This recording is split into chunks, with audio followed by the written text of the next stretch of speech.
We're here outside the Stop Porn Culture Conference, who are here to stop pornography and sexual expression in any form. They say that sexual expression is anti-women and that women couldn't possibly want to make pornography, so they must have been forced into it by men, and therefore all pornography is rape. And we're here to show them that not all women feel like they do.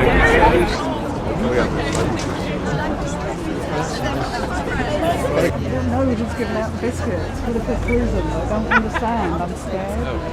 Biscuits. Oh, can I get your t-shirt?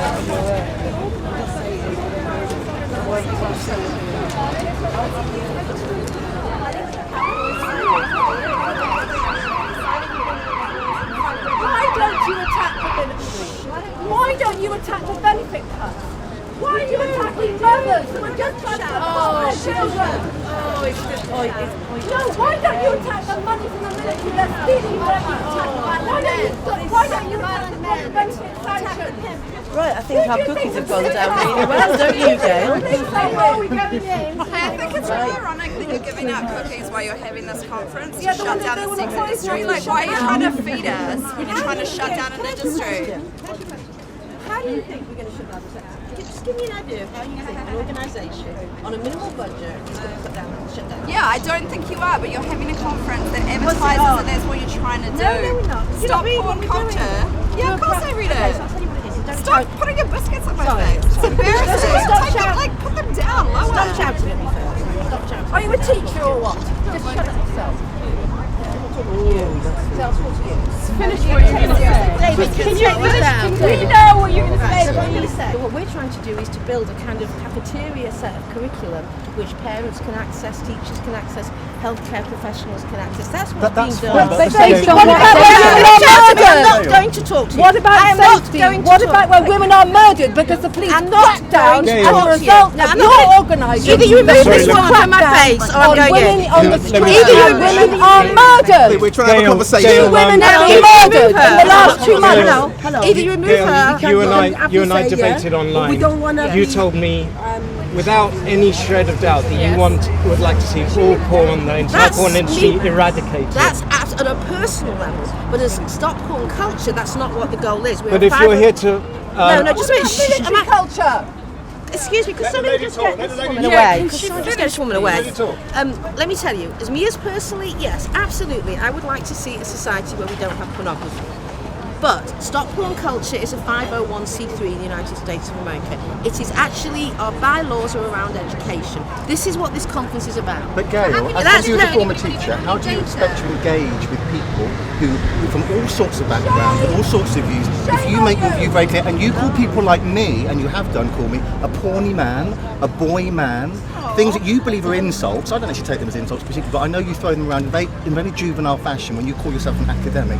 How do you expect to engage with people who do have concerns about children, who do have concerns about women and men and I men? offered an engagement. But then don't attack us in the juvenile manner that you and your like do. It is not acceptable. Have you been on Twitter? Yes, I have been on Twitter, and I try to. I've only engaged with you. I don't read your Twitter line particularly, but what I did, I tried to engage with you, and you turned around and called me a porny man, Benedict Garrett. We've debated before. We have at Cambridge, yes, and you didn't even speak to me one-to-one there, even though I did try to speak to you there. Well, we didn't. First of all, we were split up after. Well, no, I had a lovely conversation with Shelley Lubben, even though I think she's completely mad, but I had a lovely conversation with her. I spoke with Julie Bindel and with Ray Bowood when I was debating with her. What's your ask? I'd like us to be able to have a proper conversation, one that is not offensive, one that doesn't throw out insults, and we can engage in. If you want to change, listen, I will always stand up for the right for pornography to exist. Let's accept there may be problems within it, but let's deal with the problems. Let's not say ban the whole thing. I hate football. I think what do you mean ban? What do you mean by let's not say get rid of the whole thing. That's the basis you're coming from. You think pornography is itself essentially wrong. Okay, that's fine. No, not wrong. I feel it is based. No, I want to. I'm responding. He's talking at me. Look, can I just say? I'm responding now. I'm talking now. Right, what I would argue is that the sex industry is based on the sexual slavery of most women. That does not mean there are not some women here or there who have some choices.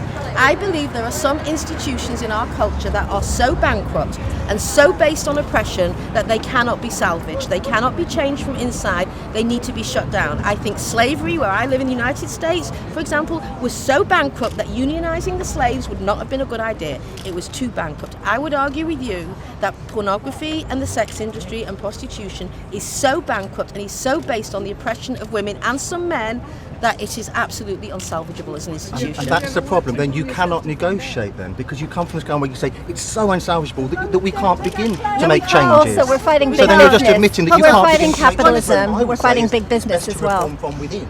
Work with the people within. But if you're coming from that mindset, how on earth do we begin to make those changes? So give me an example of the changes you would like to see. Well, I don't know, because my experience of working in porn in the UK, and I don't speak for all of porn, I've never worked in the USA. I've worked in pornography, and Ava's worked in pornography, many of the women here have worked in pornography. I've never seen anything that I would call negative. I'm a man, I have a penis, I don't know. I obviously can't speak for women, I don't know, but I want to be able to engage with people who do have concerns. And I don't doubt your genuine concerns, right? And I want to be able to engage with people with genuine concerns, but let's deal with them in a realistic way. Pornography's not going anywhere, football's not going anywhere. I think football's wrong. So let me ask you a question, okay? So what happened in the US with Measure B, which was to say that the porn performers should use condoms, because we know from the studies the level of sexual diseases and the HIV outbreak from August and September. Why did the porn industry fight Measure B? I don't know. I'm not the porn industry. I'm an individual who works in the porn industry. I speak from my own personal experience of working in the porn industry. I don't have a particular view either way in terms of the condoms. We'll look at the evidence and we'll deal with it. I also think there's personal choice as well. That I don't want to take that away from individuals to make their own decisions about what they do with their lives and whether they wear condoms or they don't wear condoms. Bear in mind the risk. Lots of jobs carry risks, all right? So you have to. Not many jobs carry the risk lots of jobs carry issues related to death as well. Construction, scaffolding in Hong Kong. No, that's disingenuous. That's not disingenuous. There are lots of jobs that carry risk. Okay. No, I'm sorry, that's disingenuous. Well, I'm sorry. I worked in a school in Hackney, and I was shoved against a wall, and a kid could have easily stabbed me at the same time. So there are risks that are involved, and we deal with calculation risk. Ava, yes. I can't understand what you say about abused women, because I've never been abused. I haven't come from an abusive family. I haven't had an abusive relationship or anything. I just generally love sex. Okay, so you're trying to say that I'm a prostitute and all this and that, but I generally love having sex. So why have sex? Enjoy sex. I hope you love sex. I'm so happy. But you're making the industry look dirty. No, sex in the industry are different. Your love of sex, I'm glad. I hope you have great sex. I hope you have great orgasms. I hope you have it every which way. That's very different to an industry that is built mostly on the oppression of women. So we're not talking about your sex life here, and I wish you all the best with all your orgasms, honestly. But I'm talking, no, it's really true. I think a sex life, this is why I'm against pornography, because I believe that sex is crucial. I believe we should all enjoy it. We should have it be creatively fun, authentic. Hold on, let me just finish. But until porn came into my life, I didn't realise that where all this sexuality came from. But that's your individual story. What I'm looking at is a more institutional analysis of the way, just a minute, as the way that pornography uses women who are poor, mainly. It's not about you, it's not about me, it's about an institution. No, it's not. Because the unions was never about one worker. The unions was about collective and she workers. is one of those. Yeah, but it was not. You know what you're talking about, though. You're talking about a group of people that you're not part of, and then you're comparing it to slavery. You know what? Compare it to the queer struggle. Compare it to the queer struggle. Okay? People told queer people what to do. No, it's not the same. That was not an industry creating money. It's the industry. It's the industry that tells women what to do. It's the industry that tells women what to do. It's men not shouting. I just think you've never been in the sex industry at all, have you? And you know why? Because I have certain privileges that means I don't want to choose that. And I don't see why I not should have about those privileges choosing. and other women shouldn't. A lot of women have privileges and stuff. Yeah, they do. We have the power. We have power over men. So It wasn't just personal. It wasn't just personal. I'm talking about Economically, It's not a you man's earn world less than anymore. Economically, No, we don't actually. I earn a lot more. Hello everyone, ladies and gentlemen, boys and girls. Thank you for coming down to the Stop Porn Culture Rally. We'd like to thank Gail for coming out and saying hello and bringing us biscuits, but we'd like to to start a short meeting here and explain why we're here. Gail Dines has been telling the media that we're here to disrupt her conference and take away her free speech. Quite clearly, it seems to be... Object to equality, not to sex workers. We know even though Gail Dines just turned up and brought us biscuits, we know that Gail isn't very happy that we're here. She's spent the last couple of weeks slurring us, slandering us in the press and saying that we organised this to disrupt, to attack her free speech and to stop her organising her conference, which we're not doing. She's also said that we are funded by this huge and powerful porn industry, and that I personally am a representative of the huge and powerful and rich porn industry. And if that's true, I'd like the porn industry guy with the checkbook to step forward, please, because this has been organised on a shoestring. We've had small donations from supporters, and the Sex and Censorship campaign is a small voluntary campaign. We want it to grow. In fact, if there's money in this business, we'd like to know who's funding the Stop Porn Culture Conference. We'd like to know who funds Stop Porn Culture, and we'd like to know who funds their UK partners, Object, who have several full-time staff. So where is that money coming from? Where is this anti-porn, anti-sex money coming from? Gail just came out and told us that this isn't actually about opposing pornography. She's just wants to educate people and check that everyone's healthy. But this is Gail's book. I've had the misfortune of reading it, and I know that Gail does want to close down pornography, and by pornography she means every form of sexual expression you can imagine, from lads mags to music videos. Every expression of sexuality to Gail Dines is what she calls porn culture, and that's what she's here to stop. If you read her work, she'll talk about these poor, exploited, abused women who work in the porn industry and who have no choice and who are exploited by men. And yet there aren't any porn stars inside the conference telling the conference about what a terrible time they had. There are porn stars and strippers and sex workers outside here.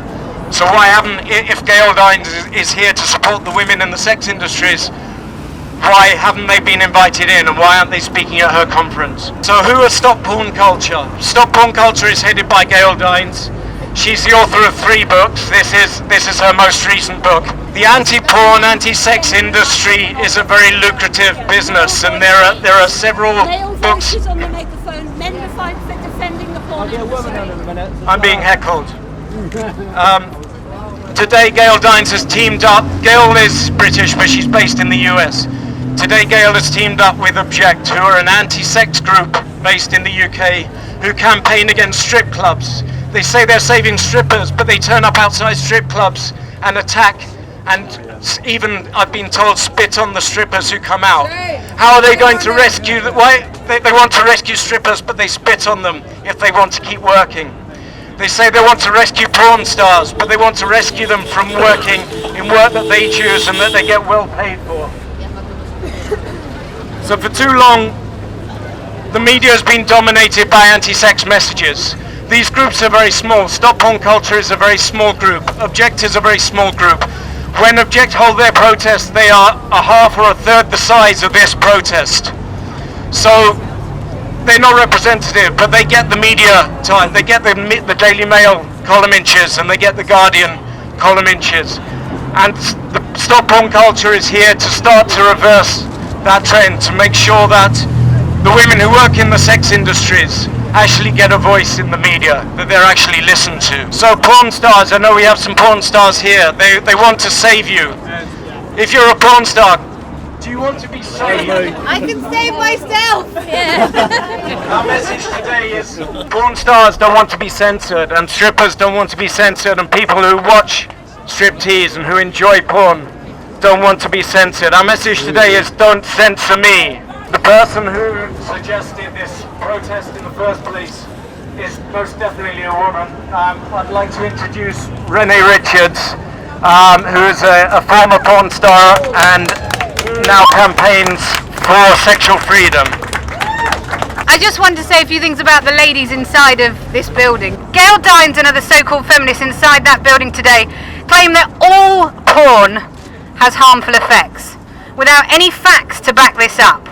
She has never, ever stepped on a porn set. She and other women inside that building claim that they are trying to save porn performers, like Jerry said, from being exploited. Yet she never asked us if we wanted saving. She and other women, such as Dr. Julia Long from Object, claim that all women within the porn industry are being pimped and being forced into working in the industry. Paige Ashley, were you forced? No, loved every minute. Ladies, were you forced into the industry? No. Benedict, were you forced into the industry? Yes, no, I wasn't. Within my time in the industry, I have never ever seen any women being pimped or forced into doing anything on set. I put it to those women inside that building that there are a range of industries worldwide, from Coca-Cola and to Apple, who exploit their workers in horrific ways. Workers who are forced to work in sweatshops, yet we don't see those same women inside that building boycotting Coca-Cola and Apple, do we? Because those women don't care about women in the adult industry, and they don't care about exploitation. If they were honest, they don't like the porn industry because they're disgusted with it, because it's some strange fear of sex, some weird Victorian repressed view of sex where it should only happen behind closed doors, with the lights off, and preferably in the missionary position. Paige, do you like the missionary position? I like all positions. She likes doggy style. I love your work. I've seen your work. What these women inside this building don't seem to understand, or maybe they don't care at all, is that their conjecture, their moralising and their lies harm women more than any film set could ever do. When only if people decide to leave the porn industry and, God forbid, change their career, we are marginalised, seen as freaks, amoral creatures who shouldn't be trusted around your children or be allowed to live in peace without the moral majority oppressing us with undeserved judgment. What the likes of these women inside that building must realise is the sexual urge isn't going anywhere. Their continued pursuit in putting pressure on the government to censor the industry will only result in it being driven underground, where unions cannot be formed and performers and ex-performers will continue to be vilified. These women inside that building claim that the porn causes rape. They claim that users of porn will go out and rape. And, well, I can tell you, porn is used for, it isn't used for rape, it's used as a scapegoat. Porn does not cause rape, rapists cause rape. Those women inside that building claim that by watching pornography, it will be a gateway to us seeking material which is illegal, material which is not pornography, material which includes animals and minors. This is nonsense, and they have no facts for this argument. And more importantly, this material is not pornography, it is abuse. Pornography is made by consenting adults for consenting adults. Thank you very much. Our next speaker, I think, is Benedict Garrett as well, this big hunk of a porn performer. Yeah, hello. First of all, I'd like to apologise because I have the great misfortune of being a freeholder of a penis, and therefore the ladies inside here will not take me seriously and not listen to anything I have to say, of course. Now, listen, I used to think that the anti-porn feminists, they had legitimate concerns. You know, I think it's absolutely right and acceptable to say that we are worried about anybody being abused, anybody being maltreated in any industry, women and men, actually. But actually, I don't really know what their motives are anymore. Well, actually, I think I do know what their motives are. Essentially, they hate porn. Essentially, they dislike patriarchy and anything that is the result of that. Pornography, you know, is male-dominated, perhaps, as so is any industry around this world. But change does not happen by banning things. I dislike football. I hate football, actually. And football can have negative effects on individuals. But when there's hooliganism, when there's vandalism, when there's racism, you know what we deal with? We deal with hooliganism, vandalism, and racism. We don't say, let's ban football.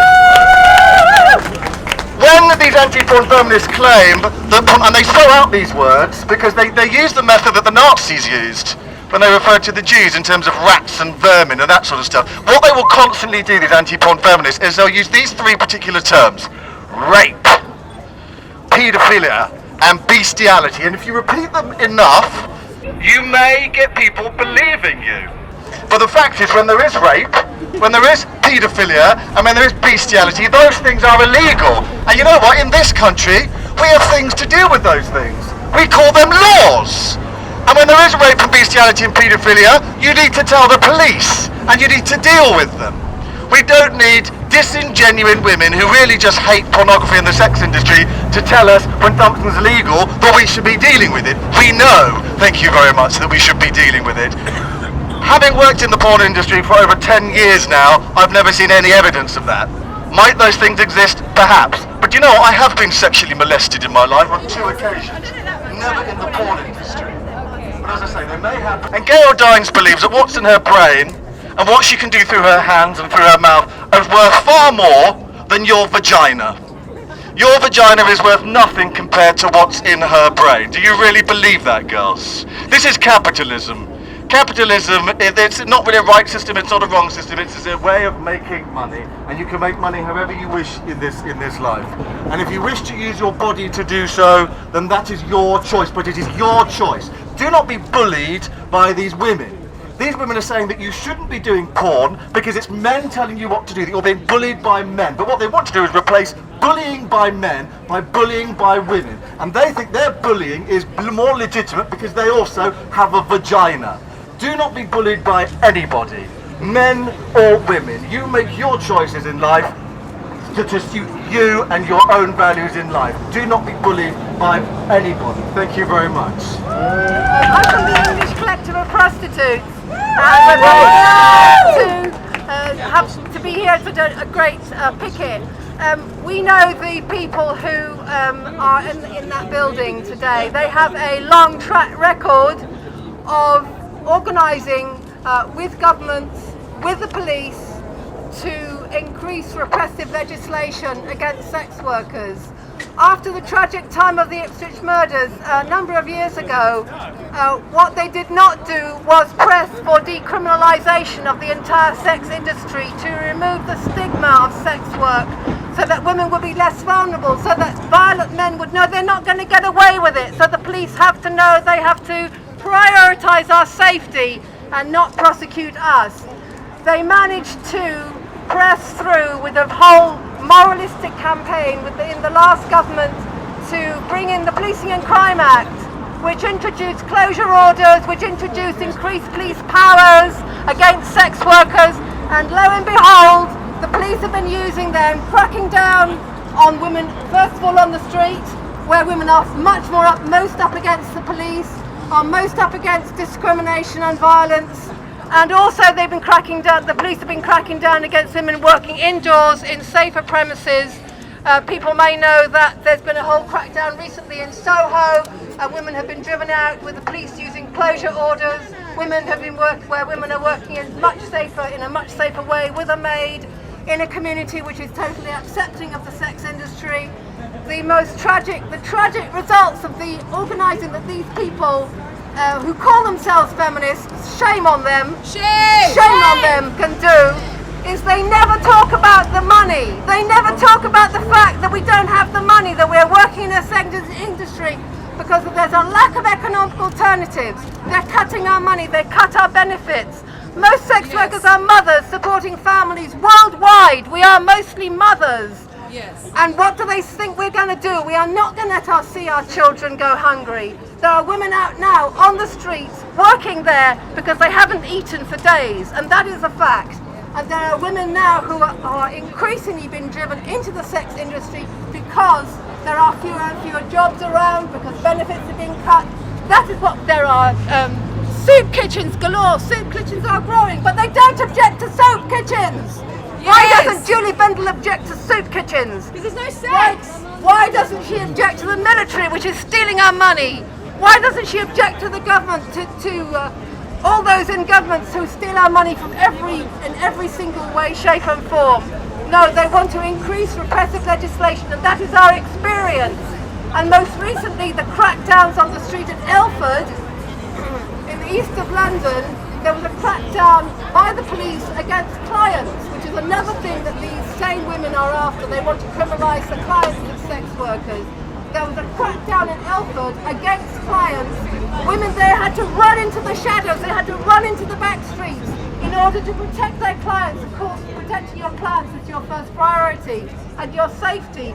And under those circumstances, a woman named Mariana Popa was murdered. She was a mother. She was unable to work safely with other women in groups so they could take down the car numbers of clients. She was driven into the back streets and she was murdered. She was an immigrant woman.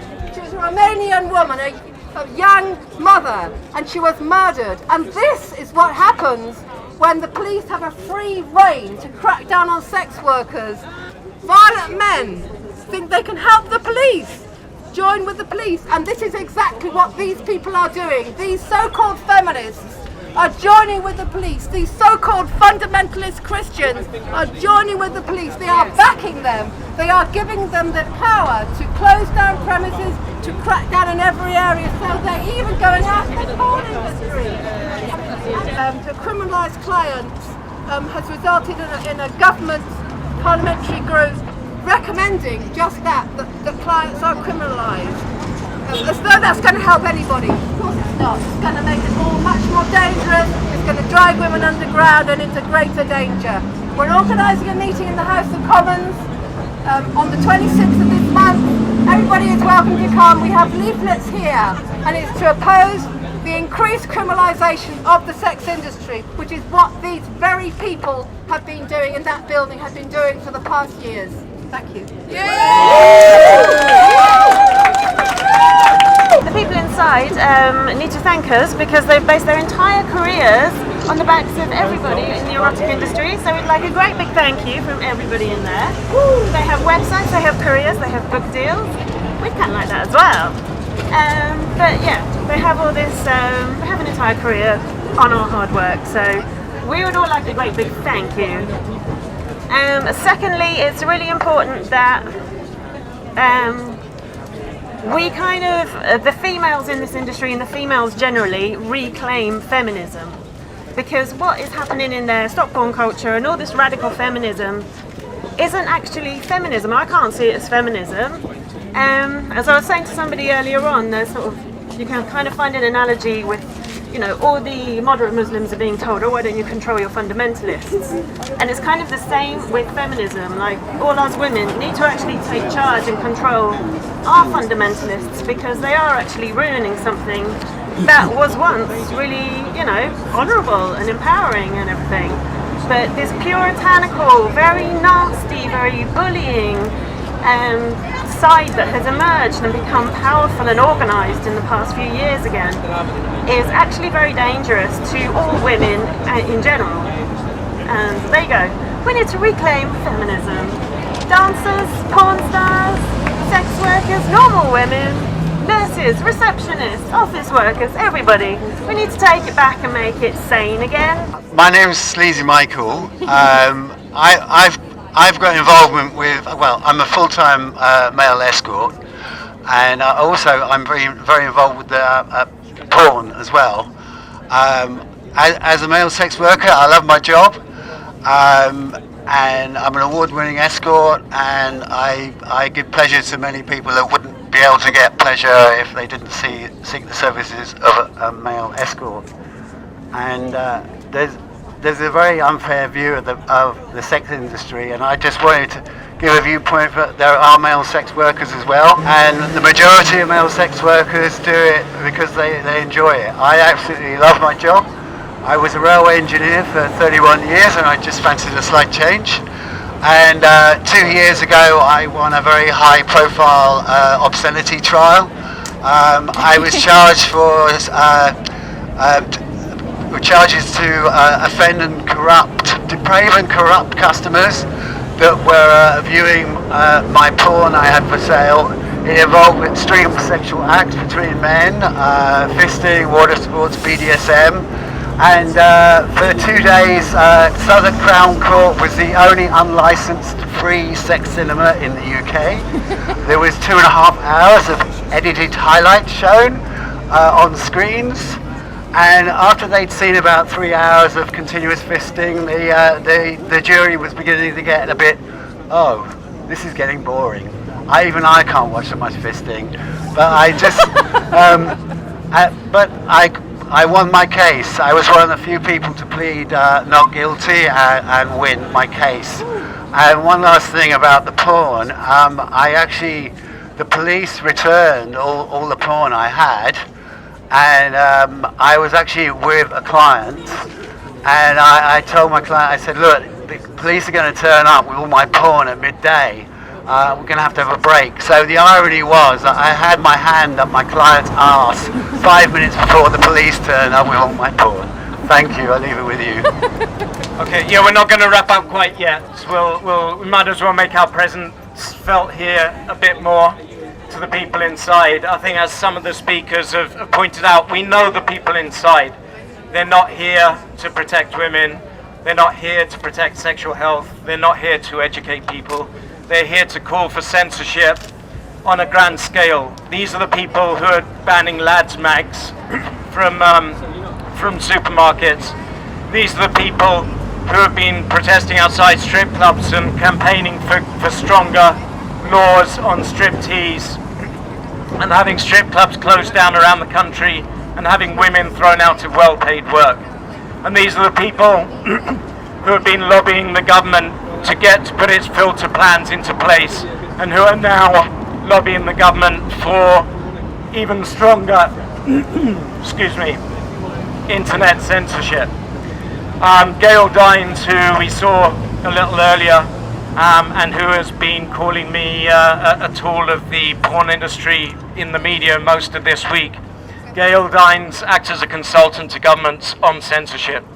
She went over to Iceland last year and told them that pornography is ruining young lives and that they need to censor their internet. This isn't the act of a progressive or of a feminist. This is the act of a conservative, an authoritarian, who is posing as a feminist and a Marxist. There's nothing progressive about censorship. Censorship is the act of dictators and authoritarians and conservatives. And censorship doesn't solve anything. It makes things worse. These people have no evidence. We have all the evidence on our side, and that's why we're excluded from conferences like this. We know that wherever pornography laws have been loosened in the world, that sexual violence has fallen, not risen. And psychologists explain why this is the case. That pornography is an outlet for urges, that even supposedly violent pornography is an outlet. The people use it as an outlet for their urges. We know that sex workers offer an outlet for sexual urges, and that striptease offers an outlet for sexual urges. And we just have to look around the world and see those societies that are most repressive about sexuality, that make women cover up, that ban pornography, that ban striptease, that don't allow kissing on TV sometimes. Are those societies where women are better treated? Are those societies that have lower rates of sexual violence? We just need to look at Saudi Arabia, India, Pakistan, the southern states of the United States, which have higher rates of rape than in Europe. We know that sexual repression causes sexual violence, and inside they're giving exactly the reverse message. They're trying to claim that more sexual repression will stop sexual violence. And their choice of language, stop porn culture, is very carefully chosen. They're not just talking about porn, they're talking about what they call porn culture. And for them, porn culture is quite simply the exposure of female flesh. Wherever female flesh is on display, that's what they call porn culture. And this is what they want to stop. And it's the same impulse that puts women in burqas in other countries, the same impulse that makes women cover their heads in other countries, is the impulse that we have here to attack the messenger and to suppress sexual expression. Okay, I'd like to hand over to another speaker from Queer Strike. I'm sorry, but I don't really agree with your comments about the burqa and people, wearing the veil. There's a lot of women, there's a lot of violence in this country, and women are killed in this country, and many times it's because women haven't got the money to leave violent relationships. And we've been campaigning. I'm from Queer Strike. We're a multiracial, lesbian, bi, trans, queer group. and we've been organising. We're really glad to be here with everyone here today against the repression and the collaboration with the police and the Home Office of the women inside the conference. Let's tell it as it is. As was said before by my colleague from the English Collective of Prostitutes, who we organise regularly with, you know, what they are doing and the repression and censorship and the collaboration with the right-wing Christian fundamentalists and the Tories and the police means it really opens the way for increased arrests, increased deportations and attacks on sex workers, those of us who are immigrant and, you know, queer. And so we're really saying, why do they not object to the poverty? Why are they not campaigning against benefit cuts? Why don't they campaign against the benefit cuts that put 25% of youth on the streets who are homeless are queer? Why don't they address issues like that? And just wanted to let people know that we will be also attending the conference, the meeting in Parliament that the ECP was talking about on the 26th of March, and we've been circulating a letter jointly. Consenting sex is not a crime, because that's why we're here today protesting against their conference in there, which is attacking sex workers.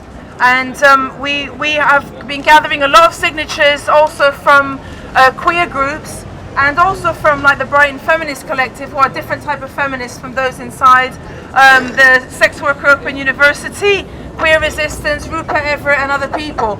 We will just say, and recently Gallup, we will just say that, for example, when we went to Stonewall, they refused to sign the letter calling for decriminalisation of prostitution. Many of you won't be surprised, but we just want to let people know that, which is outrageous. And you know, again, we're here, we're really glad to be together with everyone here and to campaign against their repression, you know, which we should, you know, don't tell us what to do with our bodies, with our time, with our work. I would like to thank you all for being here and celebrate your right to protest as guaranteed as a fundamental right under the Human Rights Act. However, I think that the critique that we're hearing today, do not forget that the people inside this building have the right to say what they will, as long as it is not offensive. I do not agree with what they say, but I fundamentally support their right to say it. Therefore, I suggest to you all that the important thing to do is to protest, is to get the word out, and is to challenge. They wish to stop porn culture. I would like to suggest instead that we celebrate consent culture, that men, women, trans people have the right to express mature, adult, consensual sexuality. That is for performers who consent, that is for viewers who consent, and that they are vitiating the consent of adults.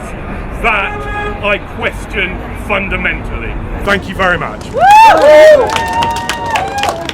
My name's Tony and I'm from the Sex Worker Open University. Myles was right at talking about mitigating abilities to consent. What we choose to do to make a living is not our own choice, diminishing our autonomy, erasing our agency. But let's not forget that up in there they're making the argument that the burqa wearing sisters are not making a choice too. Let's not join them in that. Let's not question women's choices to do what they do, or we become just as bad. Okay, my sisters who wear the burqa do not need to have their agency and autonomy questioned, and I as a prostitute don't need to have mine questioned either. Okay, let's have some respect. Let's not play the same games as them, and that's all I wanted to say. Thank you. Thank you. I think there might have been a response to what I said earlier, so let me just make clear. Every woman has the right to dress as much, in as much or as little as they want, and I'll defend the right of women to wear a burqa every bit as much as I'll defend the right of strippers and porn stars and so on. That's, you know, yeah. I hope that's clarified things. Trash. Hey, how you doing, man? I'm good. How are you, mate? Yeah, so, can you believe it? So, Renee, why was it important for you to try and organise something for today? What was this all about? Okay, it was about. I'm not going to look at you because I have. Okay, just too sizzling hot. That's what it is. You need your glasses on. I've just had had enough of the likes of like these Guardian articles about how dreadful the porn industry is, how it causes rape, how it causes harm to everyone, how it's addictive, and how we've been vilified, how you were vilified, and you can't teach anymore, and how I wanted to teach and couldn't do that either. I'm just a bit tired of that. We're not doing anything wrong. Everyone has sex. But don't these women have legitimate concerns about the porn industry? Aren't there negative effects of the porn industry and sex work? No, I know what you mean. Okay, so that there's too many images of men dominating women. Is that? Yeah, isn't it? Or perhaps is there not too much porn that people watch and think, women are being maltreated? That's how I need to treat a woman. Are there not women within the industry themselves who are being abused? I don't know. You've worked. Okay, yeah, I've worked. It's not something you've seen. Is it? Would you not say that it exists? I don't. I've never been mistreated on a set before, and. I know that some women have left the industry as well and said that it's made them very upset, like a post-trauma kind of thing. I can't speak on behalf of them. I'm sure it's very legitimate, and I'm sure that there have been problems, but I have never seen them.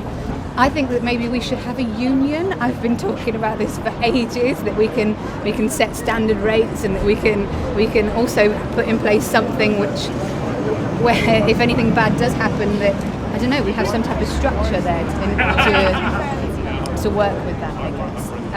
But does it have bad effects? Male-dominating women. There should be more porn directed by women. Sure, there should be more porn where it's the female-dominated scenes. Definitely. I think I'm a feminist as well, where I want equality between not just men and women, but there should be more trans porn as well. That there should be more porn where there's different races and ethnicities and so on like that. Definitely, all of this stuff needs to be addressed. But I'm not sure if there's a correlation, if there's a cause of seeing something and then for some type of causation of harm being affected on society. Does that make sense? Yeah, makes sense. But also, I'm guessing you haven't been eating too many pies. I think you are pregnant, aren't you? I am pregnant, okay. Yeah. What about, I'm not sure you say your mother-to-be. Yeah.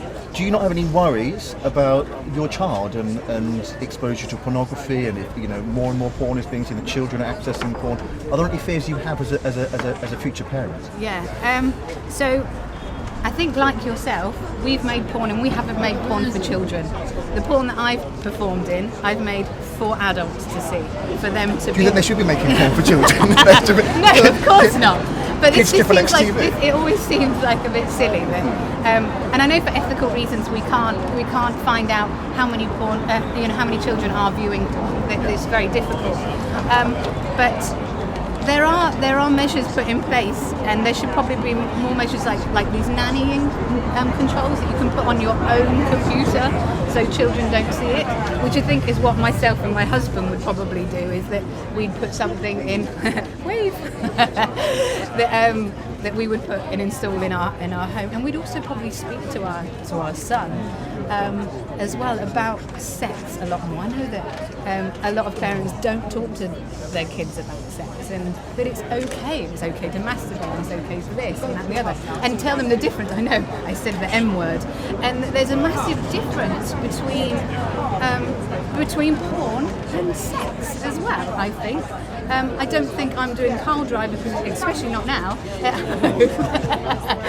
at home, that we're not all performing at home, and that there is a difference. Just like Jules brings up this brilliant point where she talks about the difference between action films where you've got Jason Statham and he's running around and he's shooting people, that's not the norm, and that we know that that's not the norm. We're not going to watch that and run around and try and shoot everyone, just as we're not going to watch a porn film and think, that's how you do.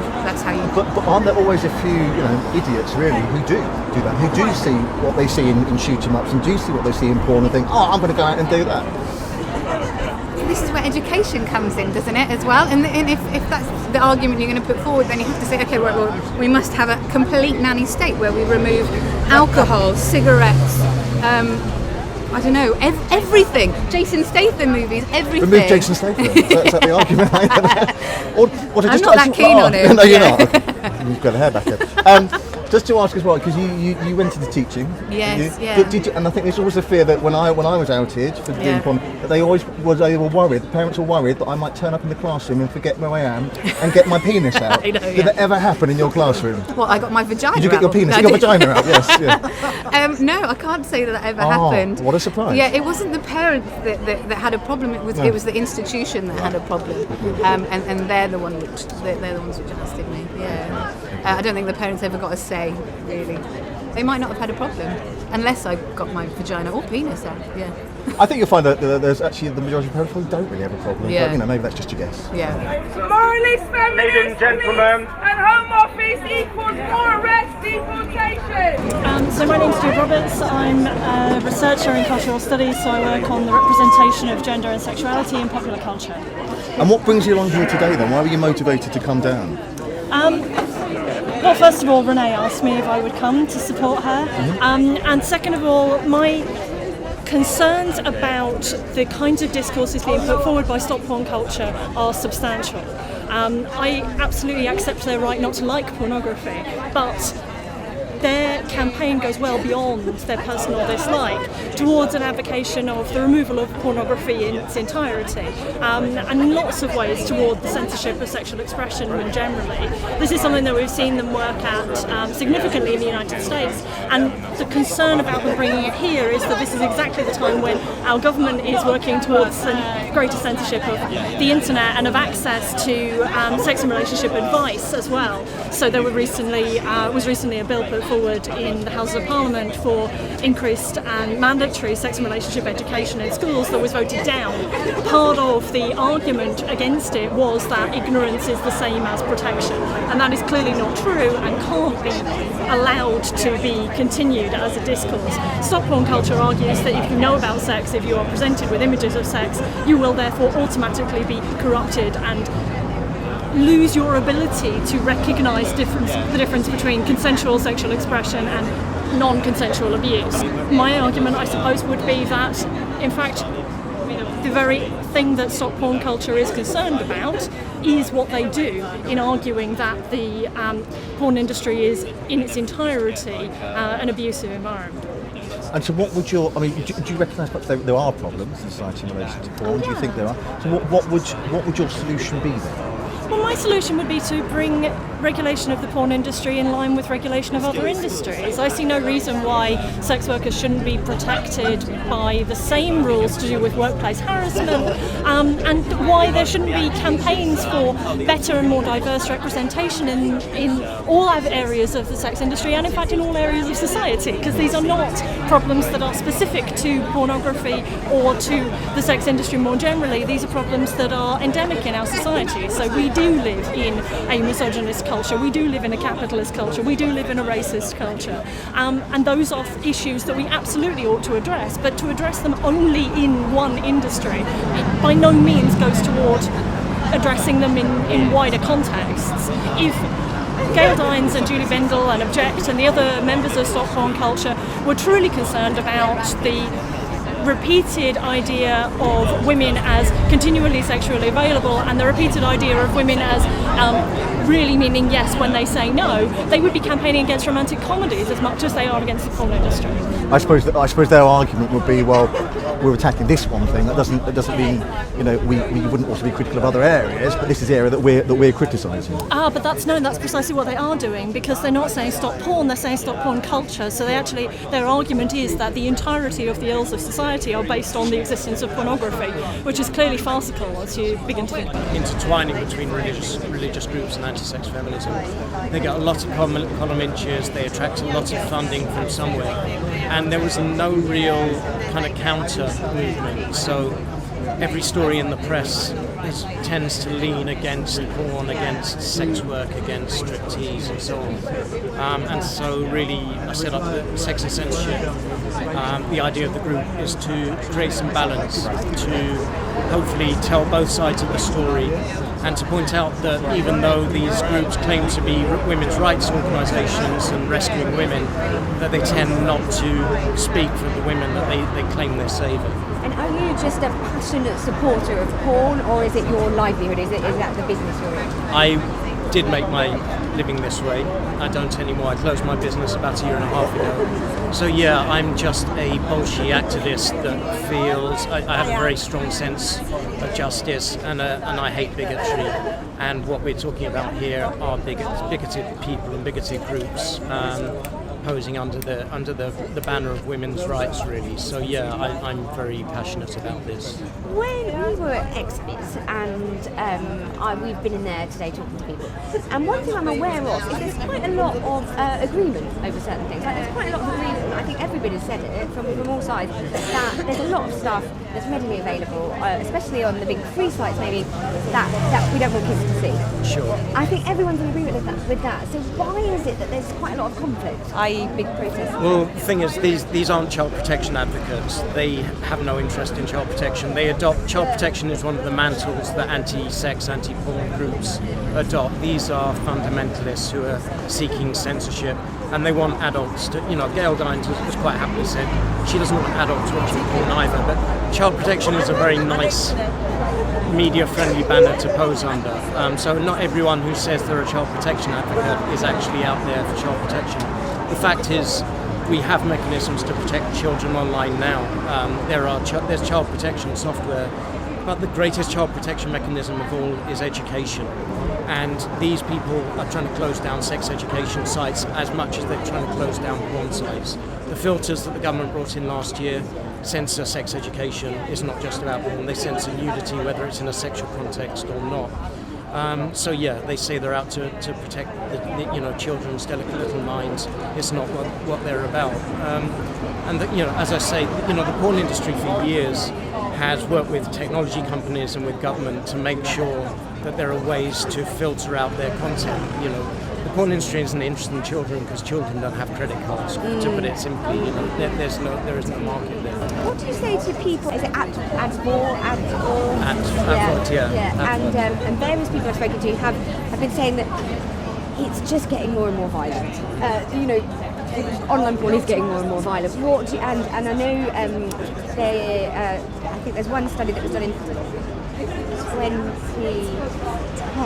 said that 88% of online pornography shows acts of physical aggression towards women. What do you say to that?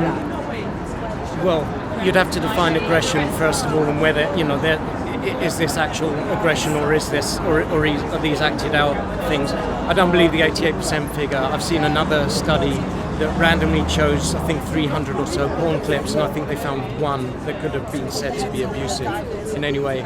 But obviously, look, these people are creating a moral panic, and if you're creating a moral panic, you have to say things are getting worse. The reality is, I've been on the internet for 25 years. There is far less really nasty stuff. There is nasty stuff in existence, of course. There's far less of it around, and it's far harder to find today than it was 10 years ago. So it does exist. There's less of it around.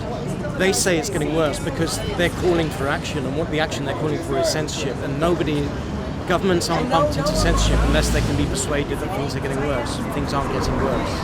Are you a feminist?